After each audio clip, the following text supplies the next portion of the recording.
Καλησπέρα σε όλους. Γεια σας, είμαι ο Γιάννης. iPhone Vlog 1. Νέα σειρά, νέα εκπομπή, νέο επεισόδιο, νέες εμπειρίες. Λοιπόν, πάμε από τα βασικά. Καταρχάς, ο σκοπός αυτής της σειράς είναι να αποδείξουμε ότι μπορεί κανείς να δημιουργήσει υλικό, αξιοπρεπές τουλάχιστον υλικό, όπως το κρίνετε εσείς βασικά, μονάχα με το κινητό. Δηλαδή από κάμερα, μοντάζ, upload, re-upload, upload κλπ. Όλα με το κινητό. Εκτός από τον ήχο που χρησιμοποιούμε το ροντάκι, το ρόντε, όπως το λέει ο φίλος μου ο Λάμπρος, που μας το χορήγησε το Σουκ ραδιόφωνο, Σουκ Radio 104,4, και ευχαριστούμε πάρα πολύ το Σουκ. Μας παρέχει τον εξοπλισμό για να το προσπαθήσουμε.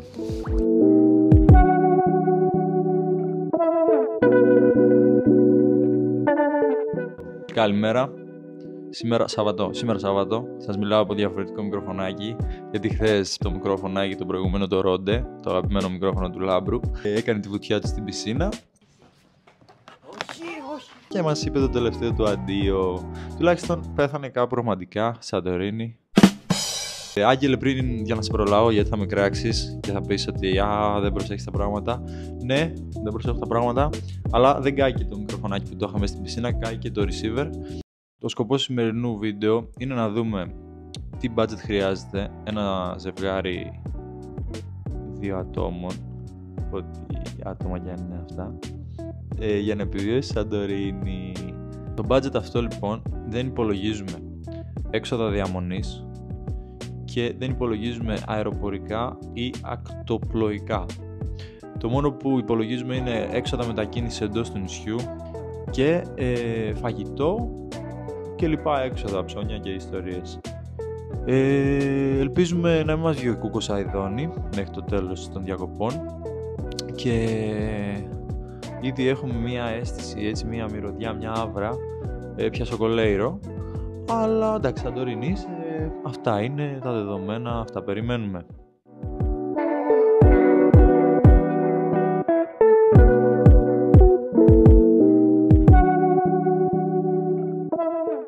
Το μεγαλύτερο κομμάτι της πρώτης μέρας χάθηκε, αφού ψάχναμε ένα διαφορετικό μικροφωνάκι, οπότε δεν τις συμπεριλαμβάνουμε στο τελικό budget, συμπεριλαμβάνουμε μόνο τις άλλες τρεις. Παρ' όλα αυτά είχαμε πάει ένα mini market κοντά στα 30-31 ευρώ, ξέρω εγώ.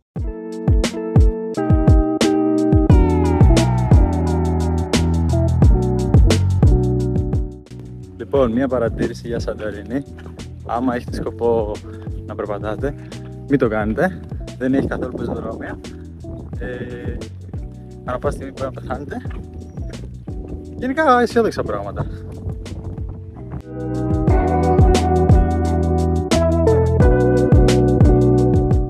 Τα γαϊδουράκια και τα μουλάρια, όσο χαρακτηριστικά είναι για το νησί της Σαντορίνης, άλλο τόσο χαρακτηριστικά είναι και όσα αφήνουν στα μονοπάτια του νησιού, που είναι εύκολα παρατηρήσιμα. Τα αφήνουμε στη φαντασία σας, δεν σας δείχνουμε κάτι τέτοιο. Σας αφήνουμε με τις όμορφες εικόνες και συνεχίζουμε.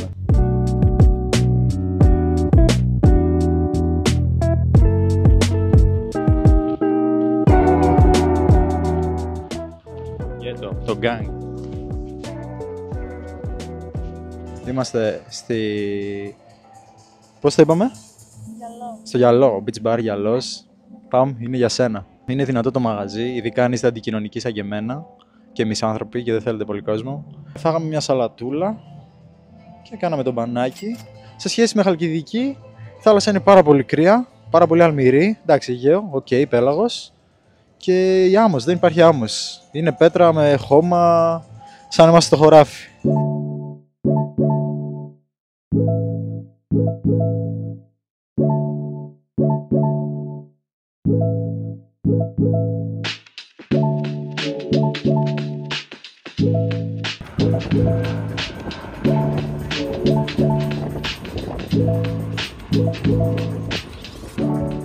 Γυρίσαμε από το beach bar, πήγαμε με τα πόδια και επιστρέψαμε με transfer και ήταν ένα 20 στο νερό.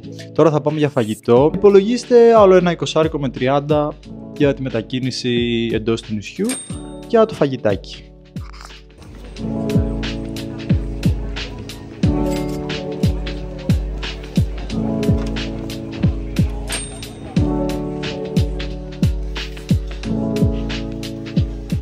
Είναι η τρίτη μέρα.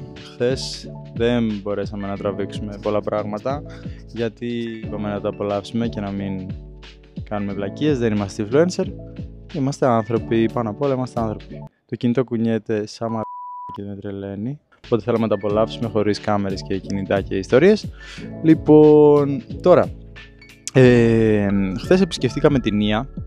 Η Ία είναι η κλασική Σαντορίνη όπως τη φαντάζεστε από οτιδήποτε έχετε δει μέσω των media.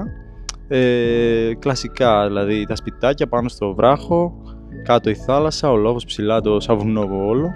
Ένα κάτασπρο πράγμα, ένα πανέμορφο θέαμα, αλλά πάρα πολλοί κόσμος. Δηλαδή δεν θα το πρότεινα για διαμονή, θα το πρότεινα για επίσκεψη. Καλύτερο είναι να μείνετε κάπου πιο ήσυχα, να απολαύσετε την ησυχία που μπορεί να προσφέρει αυτό το νησί, παρόλη τη δημοφιλία του. Και αυτό. Ψεκάζει τα αντιλιακά πάνω μου.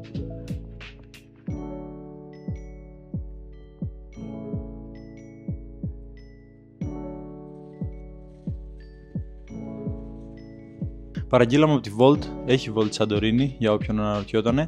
Μπορείτε να παραγγείλετε, να καλέσετε βασικά και transfer, έχει και υπηρεσίες transfer και υπηρεσίες touring και υπηρεσίες γενικά μετακίνησης. Φαγητό προφανώς όπως όπου αλλού και πάμε να δούμε εν τέλει πως είναι ένα μπέργκερ της Σαντορίνης.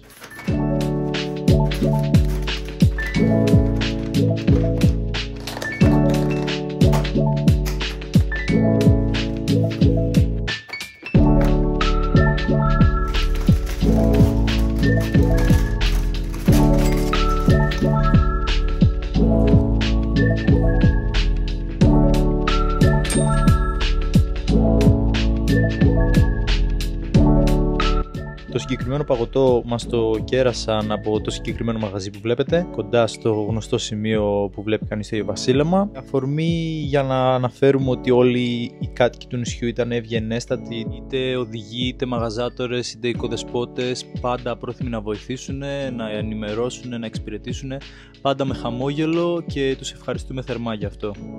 Δυστυχώς λόγω κόσμου δεν μπορέσαμε να απολαύσουμε το Άγιο Βασίλεμα από το χαρακτηριστικό σημείο, οπότε αναγκαστικά το είδαμε από ένα πιο μυστικό μονοπάτι κοντά σε κάτι σπίτια πιο άκυρα, αλλά το αποτέλεσμα είναι το ίδιο. Αυτό ήταν, παιδιά. Ξέχασα ότι πρέπει να γυρνάω έτσι. Λοιπόν, αυτό ήταν, παιδιά. Φεύγουμε, πάμε σπίτια μας. Το μαλλί μου είναι περίεργο. Δεν ξέρω τι άλλο να πω. Χάθηκα.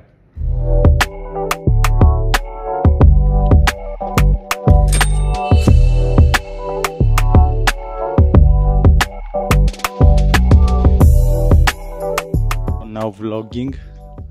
Λοιπόν, είμαστε στα φυρά τελευταία μέρα. Κοιτάξτε, σας πω κάτι.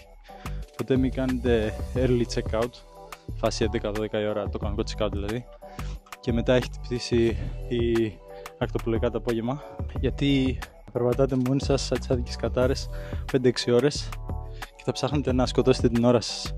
Καλύτερα κλείστε άλλη μια μέρα παραπάνω και κάντε νωρίς πτήση για να γυρίσετε πίσω, για να μην είστε σε αυτή την κατάσταση που είμαστε εμείς τώρα.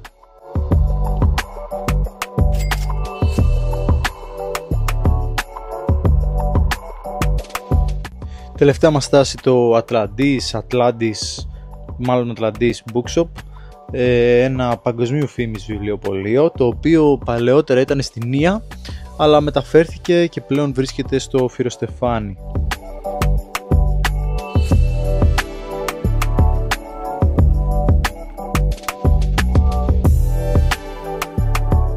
Θεωρείται από τα πολύ καλά βιβλιοπωλεία σε παγκόσμιο επίπεδο και γενικότερα ήταν μια ξεχωριστή εμπειρία ακόμα και για μένα που δεν μου αρέσουν τα βιβλία, απλά να δω πώς είναι στημένο αυτό το κατάστημα.